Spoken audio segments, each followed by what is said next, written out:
राधे राधे।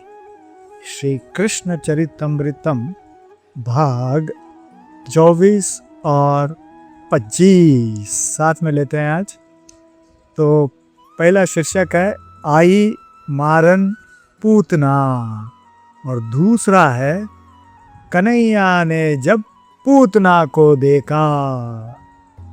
चलिए, आई मारन पूतना। भैया चिंता क्यों करते हो, तुम्हारी बहन किस दिन काम आएगी। ब्रिज में जन्म लिया है तुम्हारे काल ने, मैं मार दूंगी उसे। मैं भी तो राक्षसी हूं, समस्त राक्षस विद्याओं की ज्ञाता। कंस ने अपनी बहन को बुलवाया था मथुरा में। ये सगी बहन नहीं है, पर इसमें जो राक्षसी शक्तियां थी उससे प्रभावित होकर ही कंस ने इसे अपनी बहन बना लिया था। एक तीर से कई निशाने साधे थे कंस ने। पूतना को मथुरा में क्या लाया कंस, इसके साथ इसके अन्य राक्षस भाई भी आ गए थे। वकासुर, अगासुर, तृणावर्त, ये सब पूतना के भाई थे और सबके सब आसुरी शक्तियों के संपन्न थे। इसलिए तो पूतना को कंस अपनी बहन बनाकर मथुरा में ले आया था। तुम मेरे काल को मारोगी कैसे? कंस ने पूतना की ओर देखकर पूछा। भैया, मैं अपने स्तनों में कालकूट विष लगाकर जाऊंगी और ब्रज के गांवों में जहां जहां बालकों ने अभी जन्म लिया है उन सब बालकों को दूध पिलाऊंगी और बालक मर जाएगा।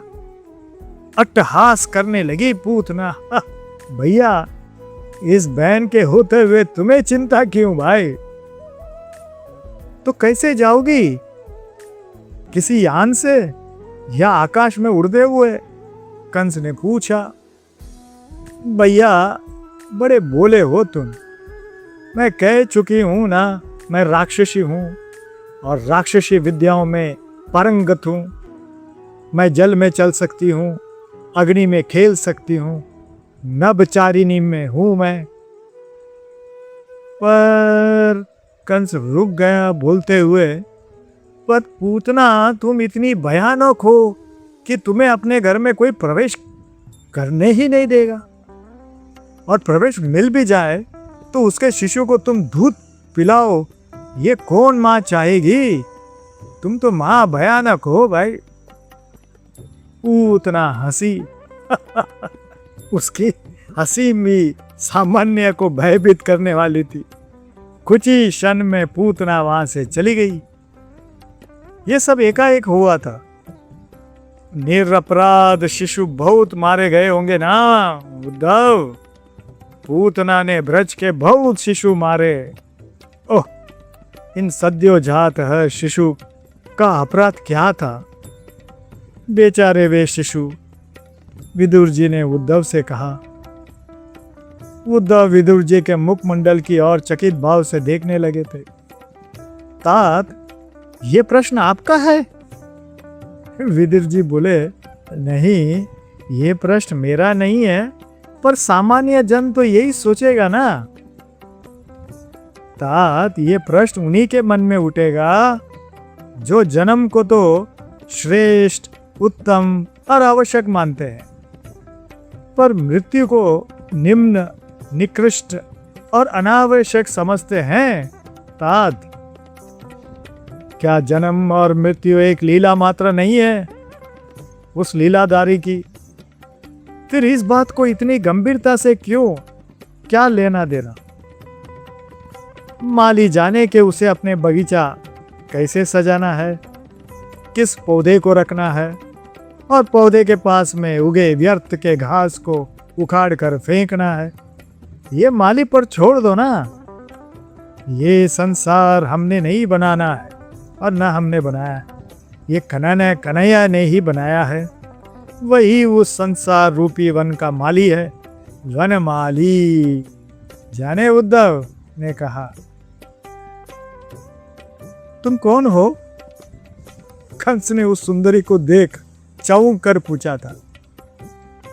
एक हाथ लंबे घूंघट से उसका मुख ऐसा दिख रहा था जैसे चंद्रमा। उसकी बेनी कमर तक लटक रही थी।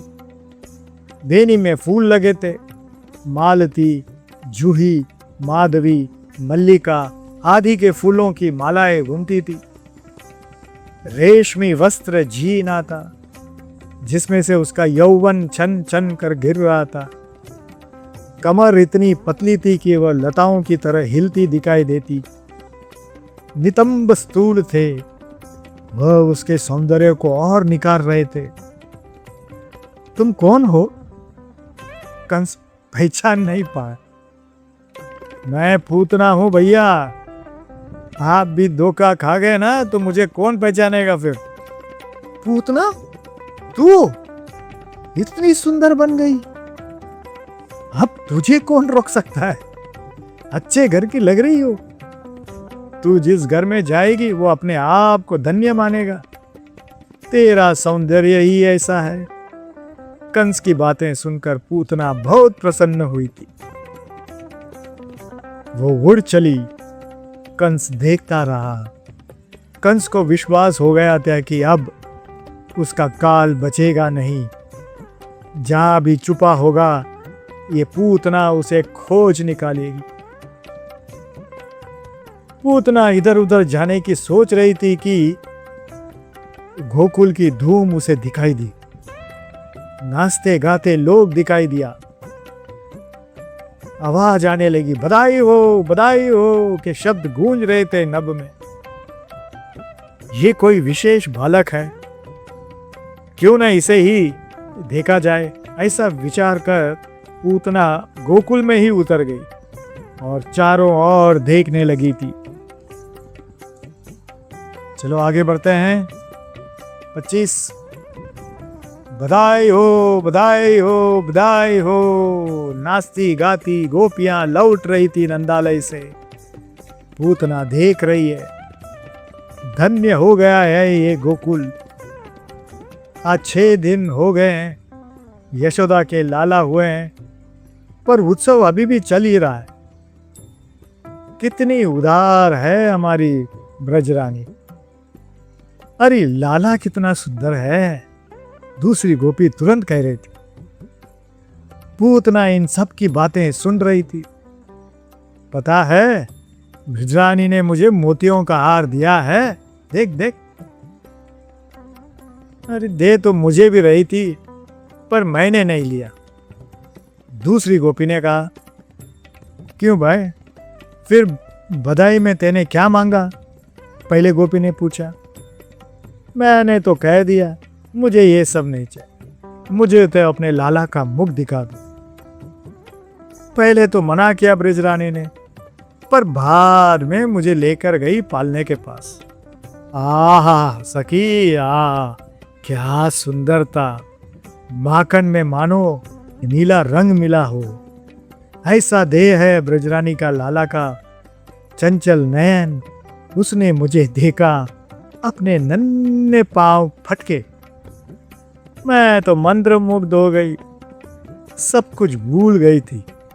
सच अद्भुत बालक जया है ब्रजरानी ने। पूतना सुन रही है गोपियों की बातें। सुनिए, पूतना ने गोपियों को रोका। हाँ, गोपियां रुकी। ये नंदालय कहाँ है? पूतना ने पूछा। क्यों, नहीं आई हो क्या? क्या गोकुल की नहीं हो? गोपियों ने प्रश्न की झड़ी लगा दी। कहाँ की हो? बड़ी सुंदर हो, यशोदा की बहन लगती हो। ओह, उसके लाला हुआ है इसलिए आई हो। कुछ लाई हो क्या? खिलौने फिलौने? अच्छा दिखाओगी, क्या लाई हो? प्रश्न इतने कर दिए कि पूतना तो घबरा गई। तुम भी ना। एक गोपी बूढ़ी बड़ी थी, उसने पहले तो गोपियों को ठोक कर चुप कराया, फिर आगे बढ़कर कहा, पूतना से बोली, जाओ जाओ, सीधे जाओ, दूध दही की खींच मची है, हल्ला हो रही है, लोग लुगाई सब नाच रहे हैं, जाओ जाओ, बस वही है नंदालय। पूतना गई, भीड़ तो लोग नाच गा रहे थे, वहां धूम मची थी उत्सव की। आज छठी उत्सव मनाया जा रहा था। ब्रजरानी का लाला आज 6 दिन का हो गया था। पूतना ने देखा भीड़ बहुत है और मुझे जाना है यशोदा के अंतपुर में, वहां तक कैसे जाऊं? पर जाना तो है। पूतना चली भीड़ के पास और पूतना को देखते ही भीड़ छटने लगे, क्योंकि ये इतनी बन-ठन के जो आई थी, सुंदर, अति सुंदर रूप जो इसने बनाया था। गोपों ने रास्ता दिया पूतना को, नाचना गाना सब रुक गया ग्वालों का। बड़ी सुंदर है ये, एक ने दूसरे के कान में कहा। ब्रिजरानी के पियर की लग रही है, देखो तो, देखो देखो देखो कितनी सुंदर है ये। वाले सब देख रहे हैं पूतना को, पर पूतना सीधे गई। यशोदा जी, रोहिणी, ये दोनों ही बैठी थी पालने के पास। पूतना को जैसे ही यशोदा जी ने देखा, उठ गई। कौन हो? उठते ही पूछा। रोहिणी भी उठी। मैं मथुरा से आई हूं, पंडितानी हूं। पूतना इतना बोलकर चुप हो गई। क्यों आई हो? ब्रिजरानी ने पूछा। क्यों आई हो? क्या तुम्हारे लाला नहीं हुआ? मैंने सुना कि तुमने एक लाला को जन्म दिया है और वो बहुत सुंदर है। हाँ, लाला हुआ है, यशोदा जी ने कहा। तो दिखाओगे नहीं? ब्राह्मणी हूं मैं, क्या मेरा आशीष नहीं लेगी? वैसे मेरा आशीष फलता बहुत है। हाँ, पूतना आंखें मटका रही थी। हाँ हाँ, क्यों नहीं, मेरे बालों को तुम पंडितानियों के ही आशीष की जरूरत है। खूब दो मेरे लाला को आशीष, खूब देना। ये रहा मेरा लाला। ये कहते हुए पालने की ओर ब्रिजरानी ने पूतना को दिखाया। मैं तुम्हारे लिए दूध मंगाती हूँ।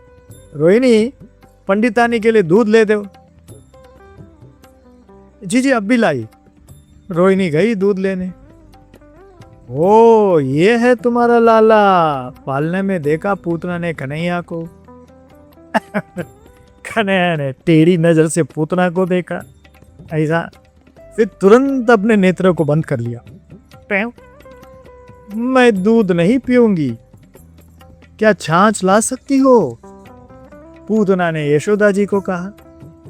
हाँ हाँ हाँ, मैं लेकर आती हूँ छाछ।